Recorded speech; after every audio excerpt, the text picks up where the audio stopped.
আল্লাহর নবী বলেন রাকাতা সালাতিল ফাজরি খায়রুম মিনাদ দুনিয়া ওয়া মা ফিহা। আল্লাহর নবী বলেন ফজরের 2 রাকাত নামাজ, ফজরের 2 রাকাত সুন্নাত নামাজ, ফজরের 2 রাকাত নামাজ এই আসমান আর জমিন এবং এত দুবয়ের মাঝে যা কিছু আছে এর চাইতো আল্লাহর কাছে ফজরের 2 রাকাতের মূল্য আল্লাহর কাছে 1000 গুণ কোটি গুণ বেশি। সুবহানাল্লাহ।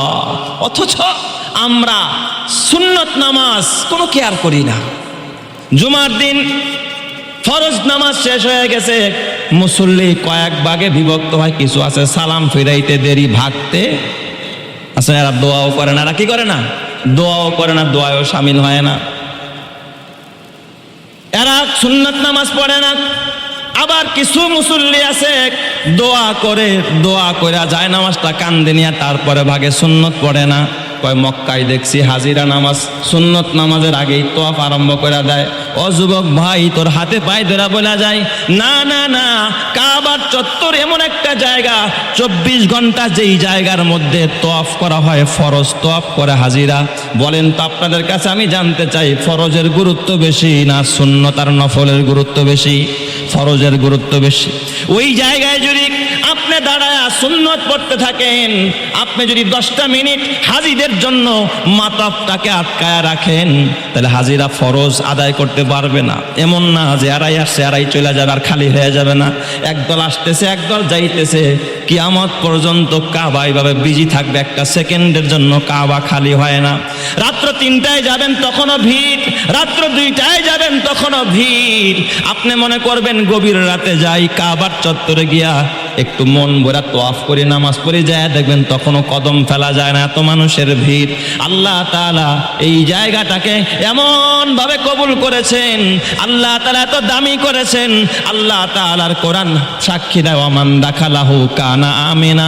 এই জায়গায় যে প্রবেশ করবে রাত্র 2টা আর 3টায় নয়, আল্লাহ তাকে নিরাপত্তা দান করে দিবে। সুবহানাল্লাহ।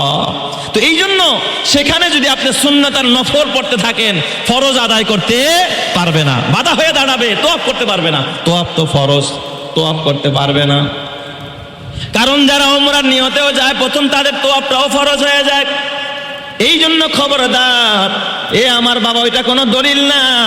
হ্যাঁ, সুন্নত নামাজ ঘরের মধ্যে পড়াই হলো উত্তম। আরবের লোকেরা তারা ঘরের মধ্যে সুন্নত পড়ে।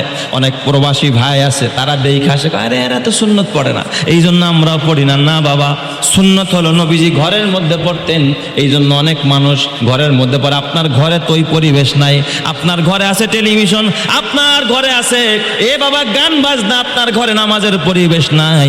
আপনি যদি সুন্নতটা সারা দিয়া ঘরে চলে যান, কসম আল্লাহর প্রিয় হতে পারবেন না। ফরজ আদায় করলে জাহান্নাম থেকে বাঁচা যায়, ওয়াজিব আদায় করলে এ আমার বাবা অন্যান্য ওয়াজিবাত এবং ফরজগুলো আদায় করলে জাহান্নাম থেকে বাঁচা যায়, কিন্তু জান্নাত ওয়াজিব হয়। আপনার যদি ওয়াজিব আদায় করেন, কিন্তু কেউ যদি সুন্নত আর নফল আদায় করে, ওই মানুষটা আল্লাহ তাআলার বন্ধুতে রূপান্তরিত হয়। জোরে কোন সুবহানাল্লাহ। শুধু ফরজ আদায় করছেন, এদের আল্লাহর বন্ধু হইতে পারবেন না। আপনি একটা কামলা নিছেন, কিষান নিছেন কাজ করার জন্য, তাকে ডিউটি দিচ্ছেন 8টা থেকে নিয়ে 2টা পর্যন্ত। সে 8টা থেকে 2টা পর্যন্ত আদায় করছে, 500 টাকা তার বিল, আপনি তারা দিয়া দিচ্ছেন। আপনি কি তারা বন্ধু বানাবেন? বন্ধু বানাবেন না। ও আর দায়িত্ব পালন করছে, ডিউটি পালন করছে, যা তুই 500 টাকা নিয়ে ভাগ, তোর দায়িত্ব তুই পালন করছিস, তোর ফলাফল নিয়ে তুই ভাগ। তুই কিন্তু আমার প্রিয় হতে পারস নাই, কারণ সে এক্সট্রা কোনো কাজ করে নাই, দায়িত্ব পালন করছে, পারিশ্রমিকও সে পুরাপুরি পাওয়া গেছে। কিন্তু আরেকটা লোক আপনার সাথে কন্টাক্ট হয়েছে, 8টা থেকে 2টা পর্যন্ত কাজ করবে, কিন্তু এই লোকটা 8টা থেকে 2টা না 4টা পর্যন্ত কাজ করছে। 2টা পর্যন্ত শেষ কইরা অতিরিক্ত এক্সট্রা কিছু কাজ করছে। আপনি মালিক তারা টাকা দিতে যায়, আরে করছে তারে কিন্তু অনেক কাজ করছে। বলেন তো এই লোকটার প্রতি আপনি বেজার হবেন না খুশি হবেন? তাহলে সে কি দায়িত্ব পালন করছে না অতিরিক্ত করছে? নফল মানে কি? অতিরিক্ত। নফল মানে কি? অতিরিক্ত।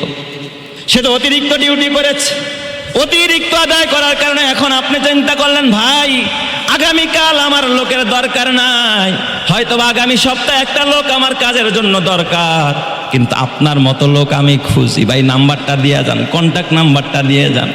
আর যদি আমার বাবাই যে 2 ঘন্টা কাজ ডিউটি বেশি করার কারণে আপনি তার কন্ট্যাক্ট নাম্বার খোঁজেন, তারে মাঝে মাঝে ফোন দিয়া জিজ্ঞেস করেন ভাই কেমন আছেন। আপনারে কিন্তু আগামীতে আমি কাজ ধরলে আপনার মতো লোক আমার দরকার, কারণ আপনি ডিউটি দেখেন না, ঘড়ির টাইমের দিকে তাকান না।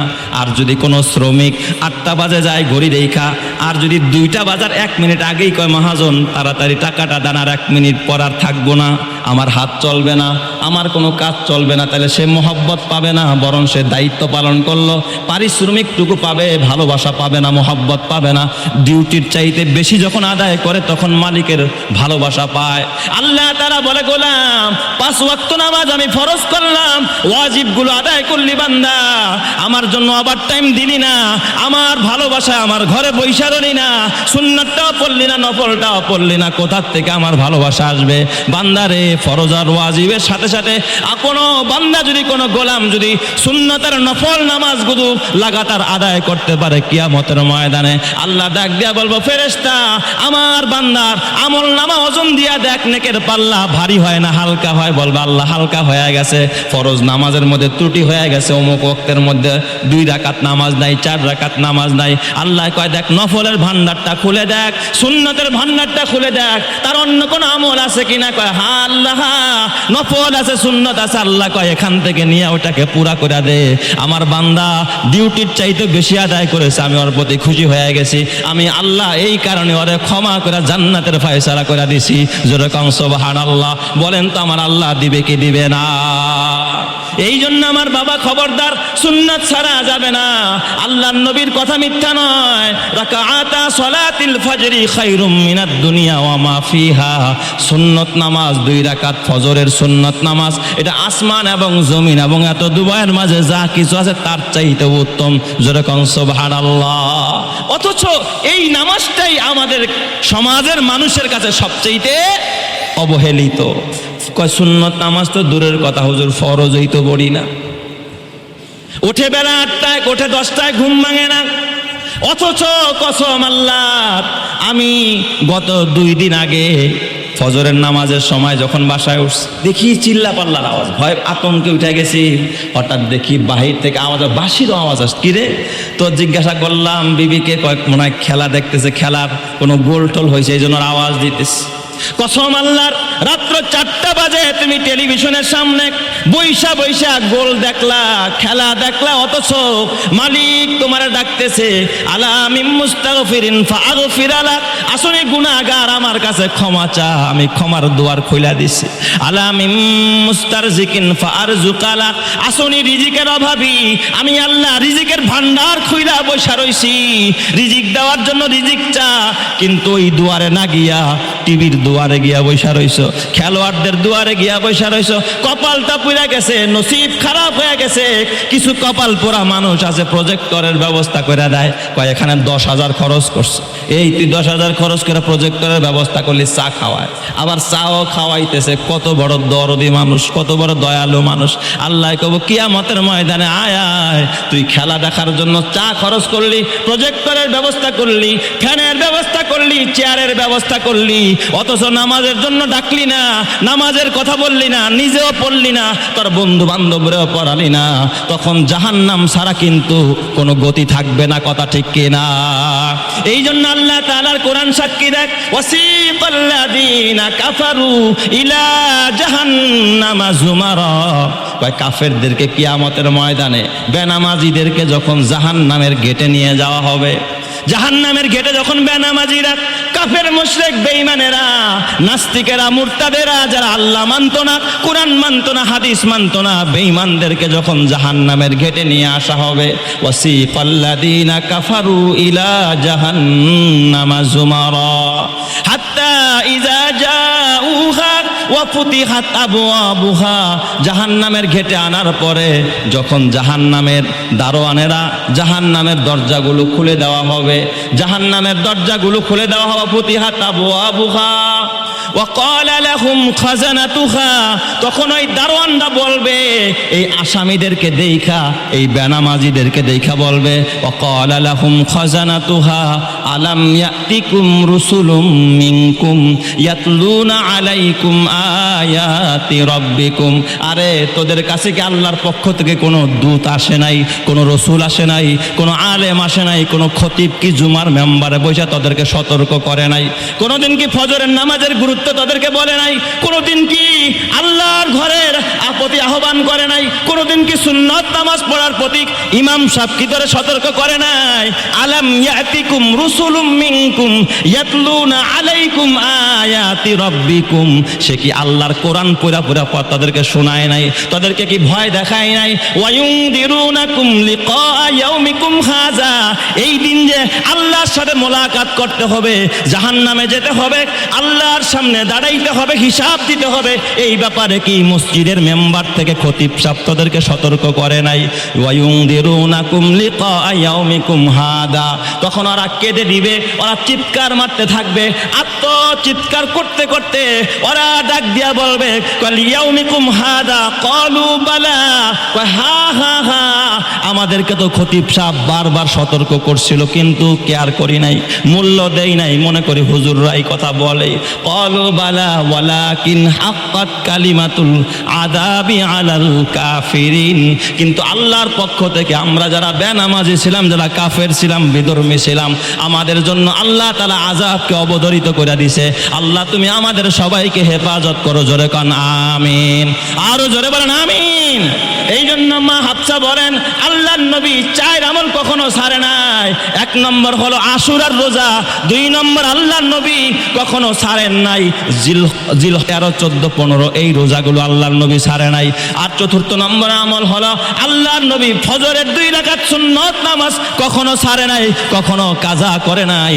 এই জন্য বাবা তোমার হাতে পায়ে ধরে বলা যায়, খবরদার এই মুহররমের 10 তারিখ আসতেছে, তাকে কেন্দ্র কইরা তুমি রোজা রাখো, তুমি আমল করো, তুমি তওবা করো। 2 নম্বর আরেকটা আমল করবা, তওবা করবা, কারণ এই দিন নবীদের তওবা কবুল হয়েছে।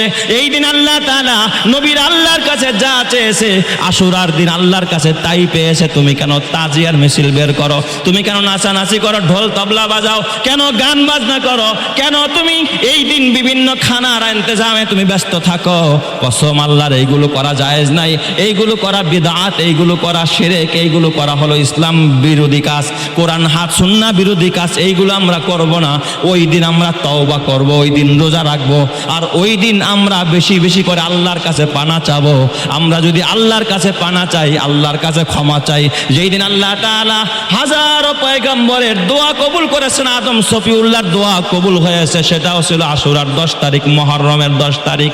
আল্লাহ তাআলা নূহ পয়গম্বরকে ওই যে বন্যার ভিতরে যেই দিন তার নৌকাটা ভিড়েছিল, ওইটাও ছিল মুহররমের 10 তারিখ।